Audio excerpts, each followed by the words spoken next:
All right, let's get to Durham.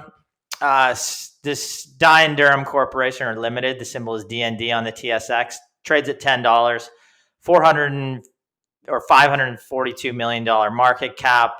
The company is a leading provider of practice management software, data solutions, and payment technology to law firms and businesses. They have about 60,000 clients in Canada, international markets, and they are based in Toronto. Let's look at their first quarter of fiscal 2024. They had revenue that was $120 million. It's basically flat from the prior year.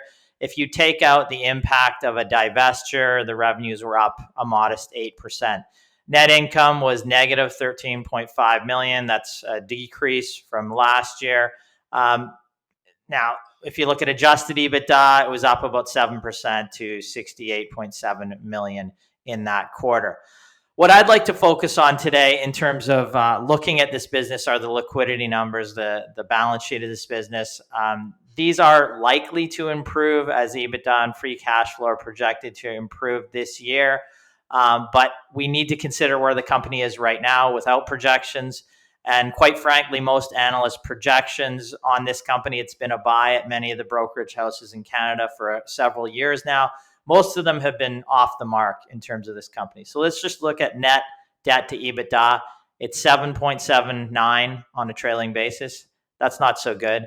Debt to equity is in the range of 3. Free cash flow to debt is around 0.10. Now, put that in context. Now, it kind of depends on the industry, but a healthy ratio would generally fall between 1 and 2. So 0.1 is not great. It also has a working capital deficit. So current assets are $127 million. Current liabilities are $150 million. The company also, in its infinite wisdom, with these significant debt levels, and they do have a priority finally to pay back debt, they've instituted a dividend. Now, the yield is under 1%. It just really seems disjointed from the reality of where the business is right now. From a valuation basis, on a trailing EV to EBITDA, it's about 11.2. I have seen estimates for significant EBITDA growth on this business. Again, analysts have been wrong before, so we'll take those with a grain of salt. On the forward estimates right now, its EV to EBITDA is in the range of 7.5. That kind of looks more attractive, but I'll give you our take. Durham is a business that grew revenues year over year at 7% this past year, and the last quarter was flat. You kind of take out that sale of part of the business, and it was maybe up 7%, that 7 to 8 in that range. Growth has basically all come from acquisitions, which has been the playbook for this company. The playbook, the capital structure, and the overall decision-making by management is really something to question for this business from my perspective. They had also a massive takeover, almost larger than their business, trying to take over a business that failed over the past 2 years. So that's kind of would have crippled an already stretched balance sheet. It is no wonder when you look at the share price that the stock has been crushed in the market. DND unveiled a business improvement plan to drive free cash flow in their recent Q1 on their call, and they signaled that deleveraging is key to capital, or is a key capital allocation priority. The company announced a business improvement plan that aims at driving about $70 million in annual free cash flow, incremental free cash flow when compared to Q1 2024, the levels they just reported. Key drivers that will add to free cash flow include lower capital expenditures. They're talking about 20 million savings there. M&A and restructuring costs, savings about 10 to 15 million. Ongoing price increases, they're looking for 10% targeted per year, and a modest reduction in overall operating expenses. Now, all of these initiatives sound good, but one must question a company that had to stretch its balance sheet so far in terms of debt, get hammered by the market, and then finally, just now decide to start to focus on cash flow generation and rein in spending. So the stock trades at around, like I said, 7 times EV to EBITDA, 7.5. Forward looking, there is limited growth from the core business in the last quarter.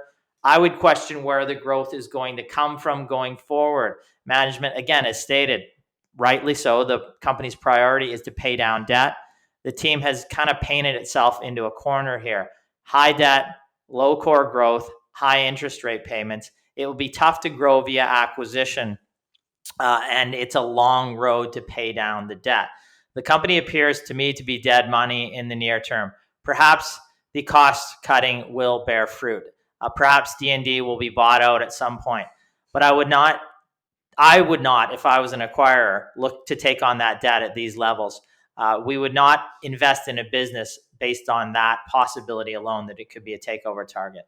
Now, we've been asked about DND many times in the past and continue to pass on the business. Like I said, from 50 to 40, when it went to 30 to 20, and now it's at 10. The valuations may look better, but the company will be challenged to grow its top line. And we see better software related companies with cash rich balance sheets in Canada that can at present go on offense in a downturn and not play defense as DND is today. Despite the drop in the share price, I would still be a pass on this company right now.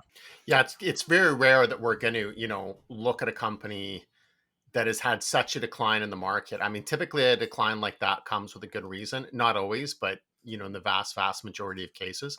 So this is a company that we've looked at many times. We've had, as Ryan said, many questions on it. But, some people will say, well, what price then does it become a good buy? I mean, I would say for us, there's not really any price because we're looking for a company that just has more of a there is fundamental strength, and then we look at prices. I mean, there is some free cash flow growth, which starts to be a little bit attractive, but we'd like to see the growth come with some revenue growth as well. And there really doesn't, the core revenue growth, other than price increases, they're looking at maybe 10% price increases, which is fine. But do you have growth in that core business? Software management software for the legal industry seems like it should be relatively sticky. Seems like a good business, but the way they went about putting together this company, making acquisitions, and just leveraging up the balance sheet, you get this situation where now they're just in a holding pattern where they have to pay off debt, bring it down. Now debt is becoming more costly. So all of these things squeezing cash flow too, and they're trying to pay down debt with that cash flow. Perhaps slow down and be a slow consolidator over time. Don't try to do it all at once. And if we look at the time that this company was making its acquisitions at one of the priciest times to be doing that in the market, and you've levered up your balance sheet. It's going to be a kind of catch-22 whether or not pay down debt. And I think they're eyeing like an EV to EBITDA or a debt to EBITDA ratio of 4 when then they can start then making acquisitions. And like you're starting with 4, and then what are you going to go to 5? Then you're too much in debt. I mean, even 4 for us, maybe in a sticky SaaS related business, you could sort of justify it, but you can't go much more into debt, right? So, it's going to be quite the journey here for them to pay down debt and then maybe try to grow by acquisition again.